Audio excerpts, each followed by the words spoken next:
you're a man and you're out here and you go, you know what? Who do I want to be? I want to be strong and rich and brave and respected. Then I need friends who are strong and rich and brave and respected. That's what you need to do. If you're going to say, oh, I want to be these things, but I hang around with this guy because we play FIFA together, then you can stay a fucking loser.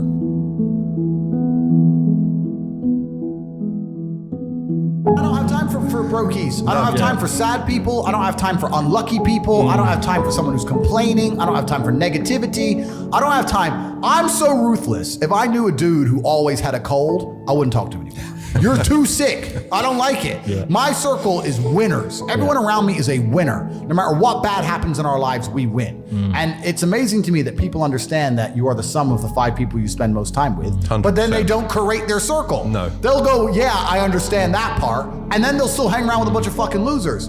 The problem is, it has to be a value exchange. You can't be a loser hanging around with winners because winners don't want to hang around with you. You need to find a way to provide value and work your way up. But as you progress through life, there's going to have to be people you cut off because they're just holding on to your coattails, slowing you down. And no matter how many times you give them a chance, they don't want to fucking progress. And that's their decision. That's fine. You don't have to feel guilty about that. And life is a value exchange. Every friendship, every relationship, every business relationship, there has to be an exchange of value. If as you progress through life, if people stay in the same place, you're only giving value and you're not receiving any value back. And you have to be ruthless about those things. Like, I have a very curated circle and everybody in my circle is extremely useful and we're extremely successful.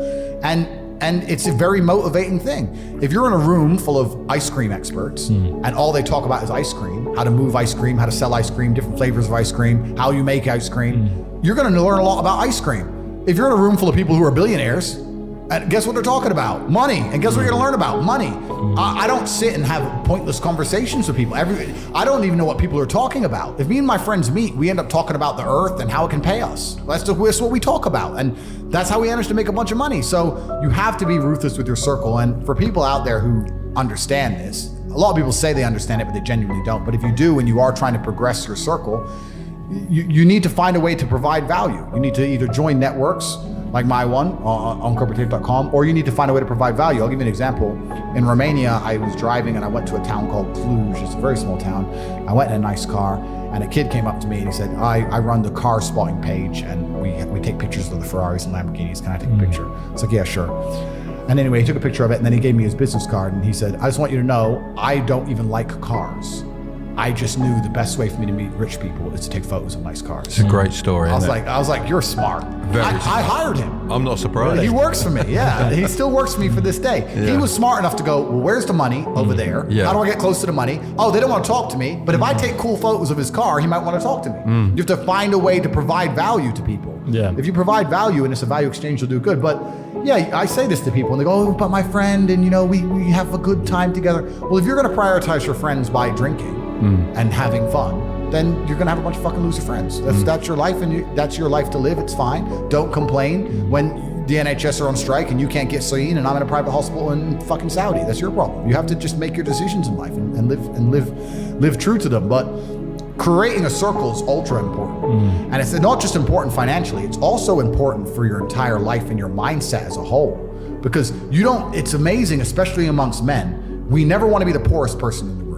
We never want to be the weakest person in the room. You never want to be. So if you're with a group of killers, you have now this massive expectation. It's almost like societal pressure and a positive force. If I go to my friends, I can't be the weakling. If everyone does X amount of push-ups, I have to do them. You might get dropped out. Yes, well, you don't want to. That's not happening. You don't want to feel that way, right? That's it. So you can get, just like peer pressure can be a negative, peer pressure can be a massive positive, and it can accelerate you towards the moon. You can get an upward spiral. So my team, it's not just about how we make money. It's also an entire mindset. I don't want to be the only scared one in the group. If me and my 6 closest friends are walking down the street and a couple guys came up to us with machetes, I know they wouldn't be afraid.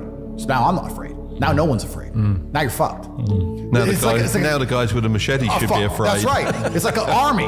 It's like a gang, right? You have to have that mentality. So it's not just even about money. It's about your entire life you create. If you're a person, if you're a man and you're out here and you go, you know what?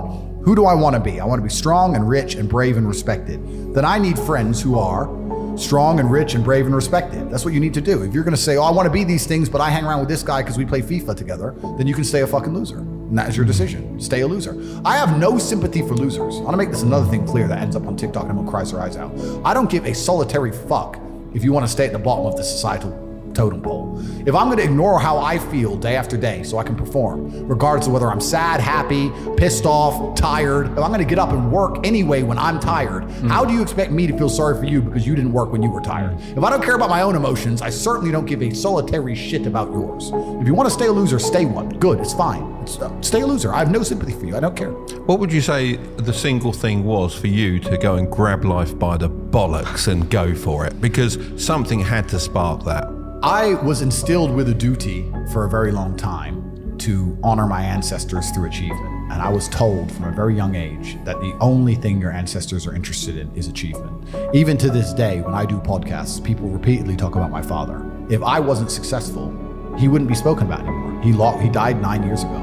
And he was a good chess player, but no one's really that interested in chess. The reason he lives on is because I'm so monumentally successful that people are interested in my origin story, and he is mentioned.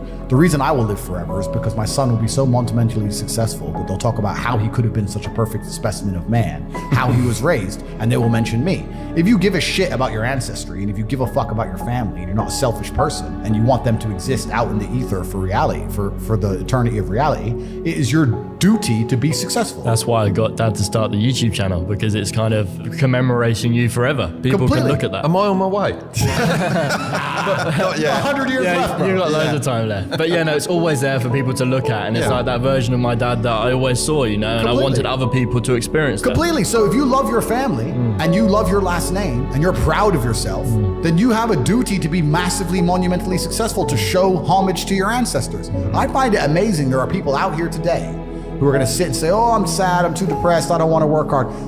Do you understand that only 200 years ago, there were peasants out working a field, starving, surviving the Black Death, surviving the plague, struggling to exist just to reproduce, so that 200 years later, you can be the end of their bloodline for you to sit on your ass and do fucking nothing. You're like, well, you're a fuck up. You're fucking up your entire bloodline of your entire ancestry. You owe these people things. They went through hell for you to exist. You have a debt, you have a duty to pay. You have to be the best possible version of yourself. And the same to God. God loves people who try.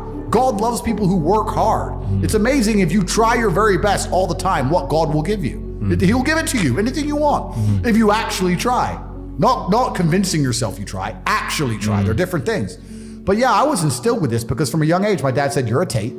And Tates are the greatest people on the face of the planet. And there's gonna be a day I'm not here anymore, and they're gonna talk about me because of how fantastic you are. So go do your fucking job. And I said, yes, sir. And here I am.